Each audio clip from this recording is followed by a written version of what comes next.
London could have ended it that night. Instead, it chose to live with it. The truth stood less than 10 steps away, breathing, waiting, exposed, and the city turned its head, just enough not to see it. Not because it was blind, because it was tired. Because fear had already taken too much, and the truth demanded more than London was willing to give. That was the night everything became permanent. He felt it before anyone spoke. The shift, the invisible agreement spreading through streets and walls, through locked doors and silent windows. The city had decided that knowing was worse than pretending. He was no longer being hunted. He was being allowed. Fog pressed low against the cobblestones, thick and deliberate, muting sound and softening edges.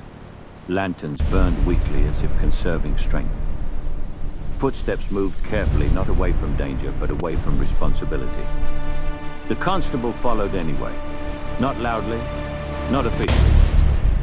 He followed because something inside him refused the comfort of the city's lie. He followed absence, intuition, the quiet certainty that truth had a shape, and that shape was walking ahead of him. They met where streets narrowed and choices disappeared. No crowd, no witnesses, only the city, listening without committing itself.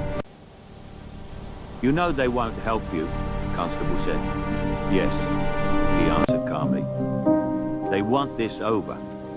"Yes, they already chose."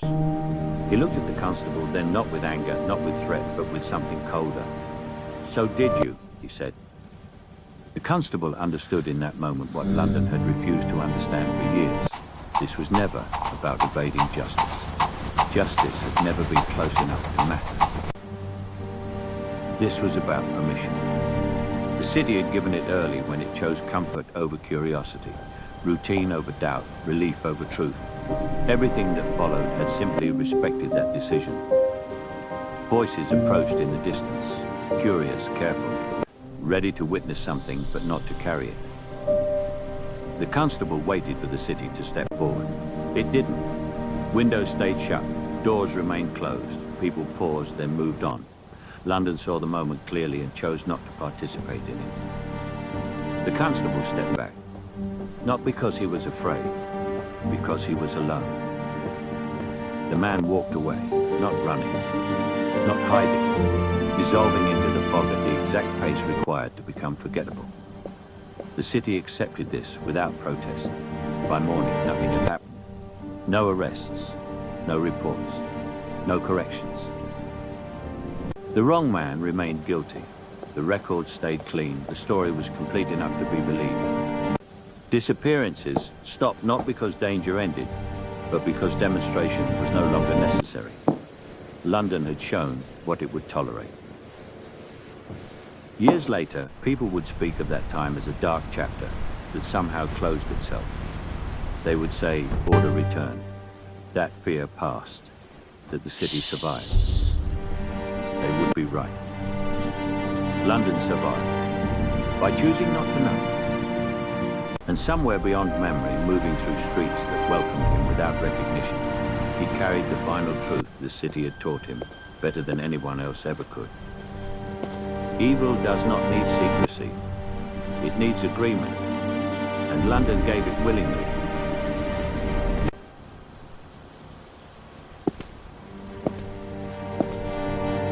He walked deeper into the fog and the city closed behind him, as if he had never existed. London had a talent for that. It erased without violence, without ceremony. It did not need to burn records or silence witnesses. It only needed time and the collective will to stop killing. By the next morning, the streets would remember nothing but routine. The constable stood alone longer than he should have.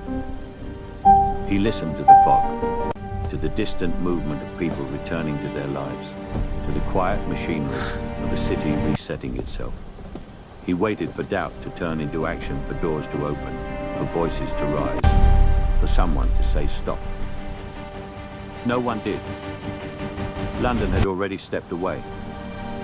In the days that followed, the city rehearsed its relief. Markets grew louder, taverns filled faster, People smiled with the fragile confidence of those who had survived something they did not understand.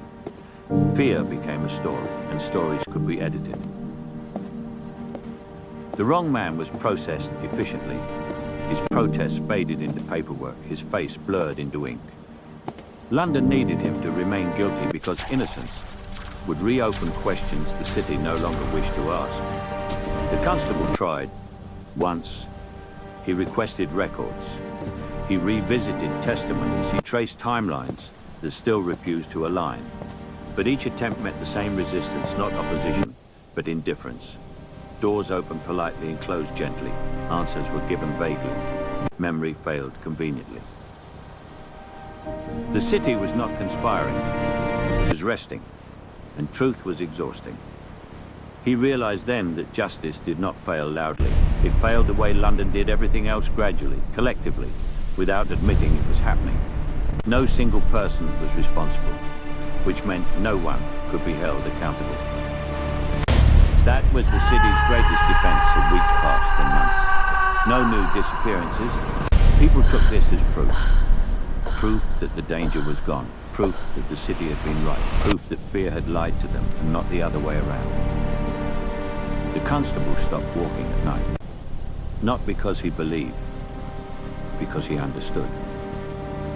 A city that refused to see could not be forced to look. And somewhere beyond the reach of records and rumor, moving between districts where his face meant nothing, he continued to exist exactly as London required him to. Unremarkable. Familiar. Safe. He did not kill again, not immediately, not because he felt watched, but because he no longer needed to prove anything. The city had already demonstrated its tolerance. Violence had become unnecessary. That was the most disturbing part. Evil no longer required action, only presence. Years later, children would be warned about those streets. Parents would lower their voices when speaking of that time. Historians would argue over dates, causes, and theories. Some would insist the truth had been missed. Others would say there had never been one. London would listen politely and move on. Because cities, like people, preferred stories that allowed them to sleep. And if you ever wondered how evil survived in plain sight, how it walked freely through history without being named, the answer was simple. It learned early what London had taught it best. You don't need darkness. You don't need secrecy. You don't even need cruelty. You only need a city that decides it would rather not know. And London did. London